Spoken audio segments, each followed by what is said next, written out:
trends in 20 minutes. Those of you that know me, I can speak very, very quickly. So we're going to get it done.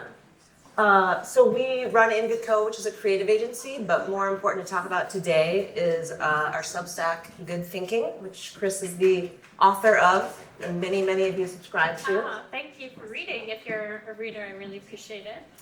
And as you know, the Substack has these categories: culture, F&B, drugs and booze, silvers, alphas, etc., retail, tech, sport, wellness and beauty, travel, and fun for the week. Not much, just a few things.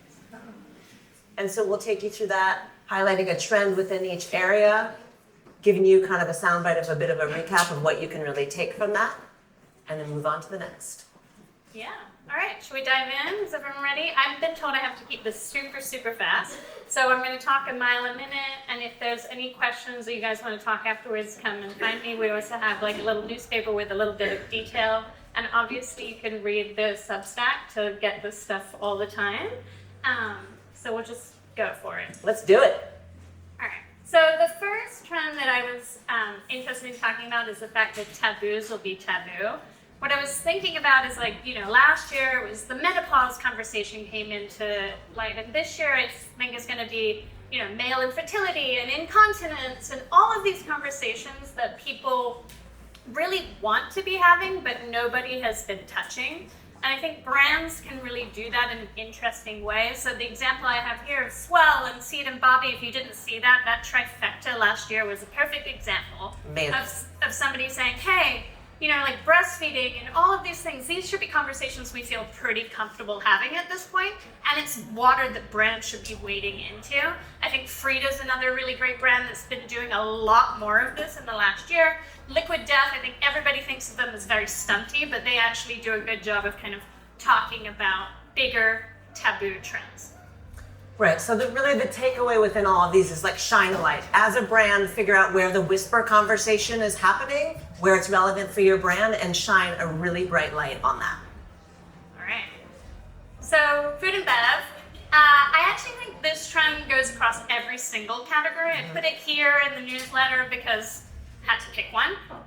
But best over better for you. So I don't know if everyone reads Sean, but boom boom is kind of the terminology for the fact that we're really over austerity measures right now. Nobody wants granola that doesn't taste very good, that is it might be good for you, but it tastes like shit. We don't want that.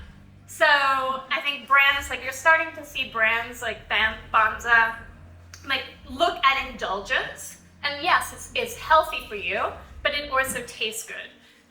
There's a State brand, and they're covering it in sour candy sugar, right? So it's not binary anymore. You can be healthy, but you can also be enjoyable, and it's really about consumers just being so over the austerity kind of vibes that we've had for the last 5 years. Right, and this is something I'm super here for, as far as less is no longer more. More is more, and it can be both. More is 100% here for it. Definition for life. Indeed. All right, so drugs and booze. Just going to talk about drugs, but booze we can talk about non-alcoholic, But I think one thing that's really interesting to me about drugs is that again, it goes back to the taboo conversation. It's something that brands can actually wade into. So yes, also healthcare, general drugs are getting more of a brand presence. But then we also see Overdrive, Blip, they're taking things that are healthcare related and doing things in a really interesting way. We have brands like Whoop and Dr. Squash talking about ayahuasca. So you can track on your watch when you do a journey or whatever. And if you don't know what I'm talking about, then you can talk to Kirsten about this. Talk to you after.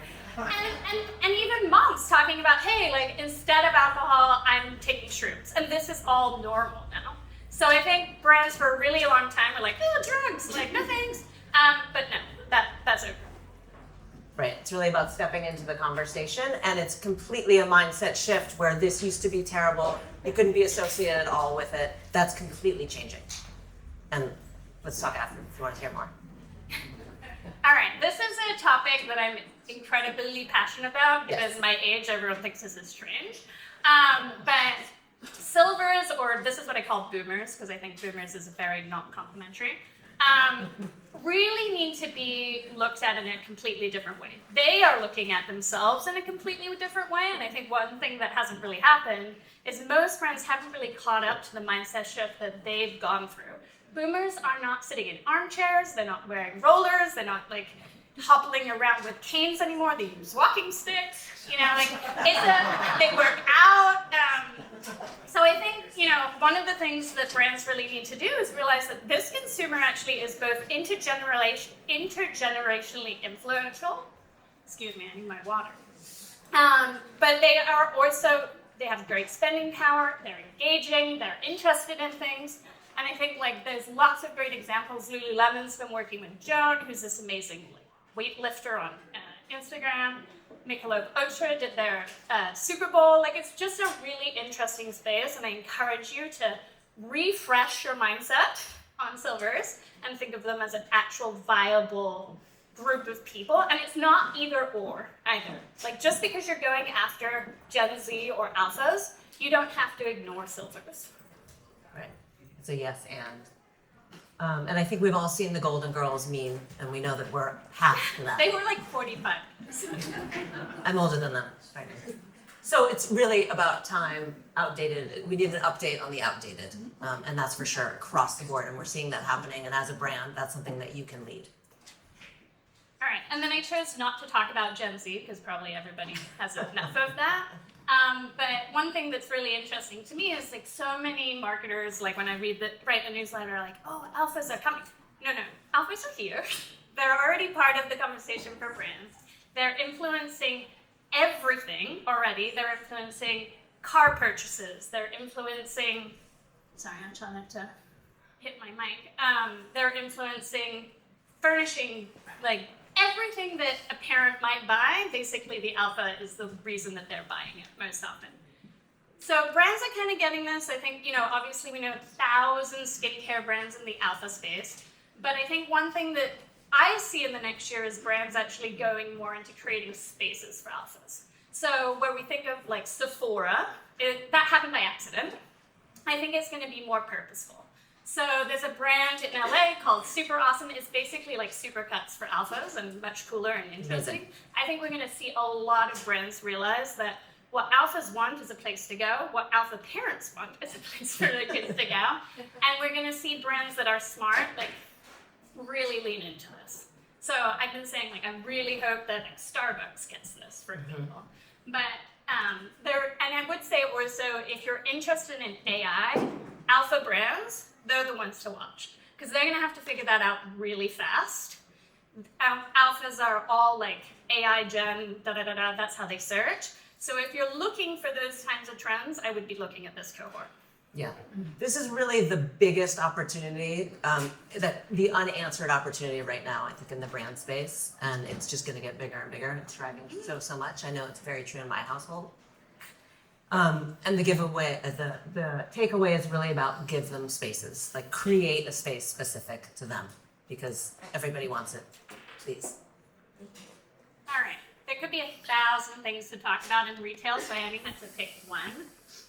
But one thing that I want to talk about is the fact that where we shop is completely changing. So I often say the brand website is dead. So if you are in the digital space, like, sorry, this is bad news for you. You might want to take yours.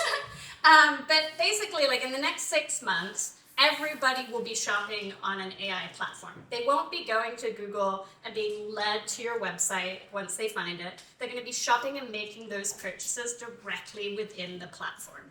So all brand experience that you're going to have is going to be filtered through a brand AI platform.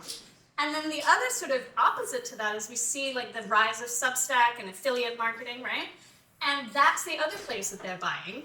But I think Substack is one of the biggest space for brands right now. And so they're getting, again, they're not really going to your website to buy, right? You might be led there eventually, but the whole purpose of a brand's website is no longer going to be about selling. It will be about brand awareness, brand information for AI. It's going to completely change the way that you have to think about your website. And then very related to kind of this whole space is the fact that the way that we search is completely changing. So yes, you know that it's going to be conversational. You're going to write like I'm a woman that has big boobs that likes this like has this event and like da-da-da-da-da, give me these, results. That's how you're gonna search. But I think what's even more interesting that's happening already with consumers that are kind of already on the cusp is things like the AI is doing the filtering for you. So for example, I have a friend whose son is celiac, right?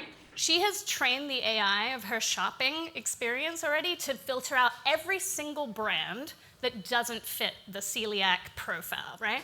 But there's a lot of brands that might fit it, but they're not really talking about that on their website, anywhere that it works with, but it's filtering it out. So you're not going to see those brands. So if you say, hey, I want a soda brand, and you've already told it that you only want healthy things, it's never going to show you Coca-Cola. It's only going to show you Poppy. So you're not even going to show up in the search. So I think that's really like something, it's hard for brands to kind of shift around, but it's really important to understand that this is not happening in a year from now. This is already happening. Right.